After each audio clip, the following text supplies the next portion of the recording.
नमस्कार दोस्तों। जब से अमेरिका के राष्ट्रपति डोनाल्ड ट्रंप बने हुए हैं, तब से यह फुल एक्शन मोड में आ चुके हैं। ये एक के बाद एक जो कार्यकारी डिसीजन है ये ले रहे हैं। इनके डिसीजनों में एक है आर्थिक मदद बंद करना। दुनिया के जिन देशों को ये आर्थिक मदद दे रहे हैं, कुछ देशों को छोड़ दिया जाए, जैसे इजराइल, मिस्र और जो फूड प्रोग्राम है, उनके बाद लगभग हर देशों की जो आर्थिक मदद मिल रही थी अमेरिका की तरफ से, उसको जो डोनाल्ड ट्रंप हैं उनके कार्यकारी मदद के कारण बंद होना शुरू कर दिए। इससे पहले बांग्लादेश, अब पाकिस्तान पर निशाना बना है। पाकिस्तान को जितना भी अमेरिका की तरफ से आर्थिक मदद दी जाती थी, अब उसे बंद कर दिया गया है। अस्थायी तौर पर मदद बंद कर दी गई है। कहा यह भी जा रहा है कि अगर दिया भी जाएगा पाकिस्तान को आर्थिक मदद, तो उसका पुनर्मूल्यांकन किया जाएगा, उसका समीक्षा किया जाएगा। अब डोनाल्ड ट्रंप कह रहे हैं कि हम अपनी विदेश नीति की फिर से समीक्षा करेंगे और किन देशों को पैसा देना है, किन देशों को पैसा नहीं देना है, उस पर हम डिसीजन लेंगे। तब तक के लिए ये हम जितनी भी आर्थिक मदद है हर देशों का बैन करते हैं। जैसे ही ये बैन किया गया, वैसे पाकिस्तान के अंदर से जो ऊर्जा सेक्टर से जो 5 बड़ी परियोजनाएं थी जो एनर्जी सेक्टर से बिलोंग करती थी, ये ठप होना शुरू कर दिया। इसके अलावा पाकिस्तान के अंदर हेल्थ हो गया, एग्रीकल्चर हो गया, फूड सिक्योरिटी हो गया, बाढ़ हो गया, जलवायु और शिक्षा से जुड़ी कई परियोजनाएं भी प्रभावित हो गई। आशंका यह भी जताई जा रही है कि इनसे कुछ प्रोग्राम हमेशा के लिए बंद हो जाएंगे, क्योंकि पाकिस्तान में वैसे भी कमी, जो आर्थिक तंगहाली है वो चल रही है। इससे पहले ट्रंप प्रशासन ने इजरायल, मिस्र और फूड प्रोग्राम को छोड़कर विदेशी देशों को मिलने वाली सभी जो मदद है उस पर धीरे धीरे रोक लगाना शुरू कर दी है। तो किस तरीके से रोक दी जाती थी? एक है यूसैड, जो यूएस डिपार्टमेंट का जो एड मदद देता है, वो है डिपार्टमेंट। ये कैसे काम करता है इसके बारे में जानते हैं। यूसैड देशों की जो सरकारें हैं, एनजीओ हैं, प्राइवेट सेक्टर्स और लोकल समुदाय को साथ में मिलकर काम करती है। इसे अमेरिका की संसद से पैसा मिलता है। जो यूसैड है, इसे अमेरिका की संसद से पैसा मिलता है, जिससे ये अलग अलग प्रोग्राम के लिए इस्तेमाल करती है। यह हेल्थ सेक्टर हो गया, एजुकेशन हो गया, आर्थिक विकास हो गया, लोकतंत्र और जो गवर्नेंस है, डिजास्टर मैनेजमेंट है, इन सारी चीजों को मदद करता है। 100 देशों में लगभग यूसेट्स काम करती है, जिनमें अफ्रीका महाद्वीप हो गया, एशिया हो गया, लैटिन अमेरिका हो गया, मिडिल ईस्ट हो गया। ये प्रमुख देश है जहां पर यूसेड एड यानी पैसा देती है अपना। वो हेल्थ सेक्टर और ये जो सेक्टर बताया गया, आर्थिक विकास, लोकतंत्र, इन सब सारी चीजों पर काम करती है। इसका मकसद ये है अमेरिका विदेश नीति को आगे बढ़ाना और दुनिया भर के अलग अलग संकट से जूझ रहे देशों को उबारना, मतलब यूसेट का इतना मकसद है। इस तरीके से ये काम कर रही है। 2023 में यूसैड ने 158 देशों को, लगभग 158 देशों को लगभग 3.89 लाख करोड़ रुपए यानी 45 अरब रुपए विदेशी सहायता दी थी।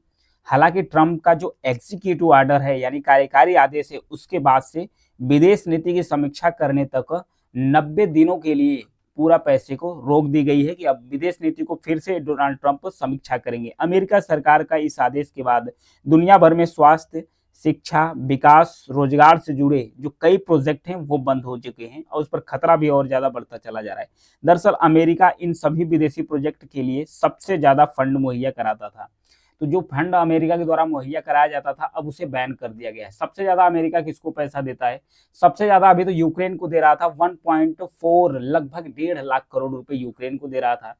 फिर इसराइल को 28,000 करोड़ रुपए, फिर उसके बाद जॉर्डन को 14,000 करोड़ रुपए, मिस्र को 11,000 करोड़ रुपए, इथियोपिया को 11,000 करोड़ रुपए। इतना पैसा अमेरिका फिलहाल इन टॉप 5 के देशों को देता था। अन्य देशों को भी आर्थिक रूप से मदद देना शुरू करता था।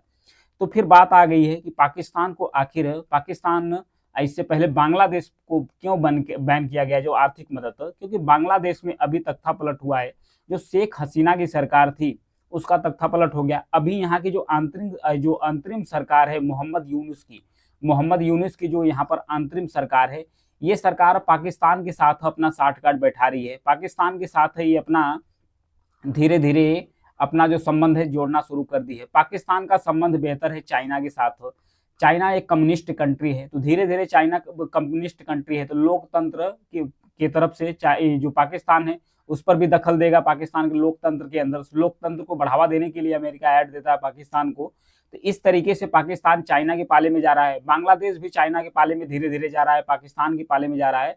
तो बांग्लादेश के अंदर से जो माइनॉरिटीज है, हिंदू है, सिख हैं, इन सब सारे जो ईसाई हैं, इन पर हमला भी हो रहा था। तो कई बार जो डोनाल्ड ट्रंप हैं, ये बोल भी चुके थे बांग्लादेश को कि वहां पर जो माइनॉरिटी पर अत्याचार हो रहा है, हम जैसे ही सरकार में आएंगे बांग्लादेश को जितनी भी पैसा या मदद दी जाती है अमेरिका से पूरा बंद कर देंगे। वहीं अपने कार्यकारी आदेश के कारण ही बांग्लादेश को सारा पैसा बंद कर दिया गया अमेरिका की तरफ से। अब पाकिस्तान को भी बैन कर दिया गया है। पाकिस्तान के अंदर वैसे भी जो आर्थिक तंगी चल रही है, पाकिस्तान के पास सिर्फ 16 अरब डॉलर का जो फॉरेन रिजर्व होता है वो बचा हुआ है। फिर उसके बाद आईएमएफ ने 7 अरब डॉलर का राहत पैकेज भी हासिल किया था। किसने? पाकिस्तान ने। आईएमएफ, इंटरनेशनल मॉनेटरी फंड, ये भी पैसा देता है। तो ये भी पैसा 7 अरब डॉलर का पाकिस्तान को दिया था।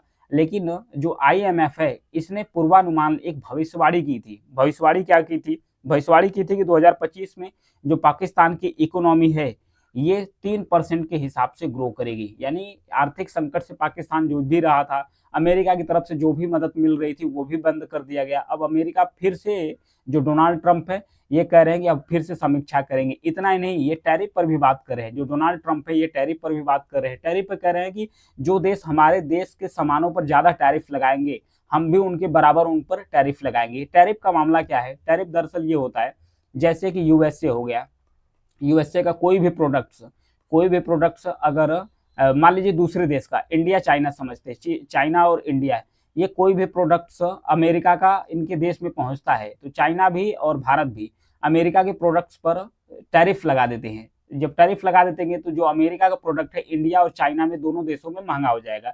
जब महंगा हो जाएगा तो जो घरेलू मार्केट है चीन और इंडिया की, इससे कम्पिटिट नहीं कर पाएगा। तो इसलिए जो अमेरिका का प्रोडक्ट है वो भारत और चीन के अंदर बिकेगा नहीं। जब बिकेगा नहीं तो जाहिर सी बात है कि जो इसका प्रोडक्ट है वो वापस होना चला जाएगा, कम सेल होगी अमेरिका के प्रोडक्ट का। तो अब अमेरिका के जो नए राष्ट्रपति बने हैं डोनाल्ड ट्रंप, ये कह रहे हैं कि यदि हमारे प्रोडक्ट पर चाहे चाइना हो, चाहे इंडिया हो, चाहे ब्राजील हो, चाहे अन्य देश हो, ये हाई टैक्स टैरिफ लगाते हैं, हम इनके बराबर भी टैरिफ लगाएंगे ताकि इन लोगों का भी सामान अमेरिका के अंदर आकर इतना महंगा हो जाए कि अमेरिका के मार्केट में ये टिक न सके। तो टैरिफ वार भी अब शुरू होने वाली है और जो आर्थिक मदद देना था डोनाल्ड ट्रंप की तरफ से दी जा रही थी दुनिया को, वो भी बैन कर रहे हैं। ये कह रहे हैं कि हम अमेरिका को महान करेंगे, किसी अन्य देशों को महान नहीं बनाएंगे, हम अमेरिका को महान बनाएंगे और जो अमेरिका के सिटीजन्स हैं, जो नागरिक हैं, उनको रिच बनाएंगे, उनको धनी बनाएंगे। अन्य देशों के नागरिकों को हम धनी नहीं बनाएंगे, हम अमेरिका को फर्स्ट पर रखेंगे। यानी अमेरिका को महान बनाने के लिए जो भी कार्य करना होगा हम उसे करेंगे। डोनाल्ड ट्रंप ये शपथ लेकर आए हैं, अमेरिका के प्रेसिडेंट बन चुके हैं। अब देखने वाली बात है कि किस तरीके से यह ले जाते हैं, विश्व में अपना रिलेशन मेंटेन करके रखते हैं, किस तरीके से टैरिफ लगाते हैं, नहीं लगाते हैं, किसको मदद देंगे, नहीं देंगे। अभी तो ये शपथ लिए हैं, अब 6 महीने के अंदर अपना जो विदेश नीति है उसकी समीक्षा करेंगे, उस हिसाब से और भी ये आदेश जारी कर सकते हैं। Thank you.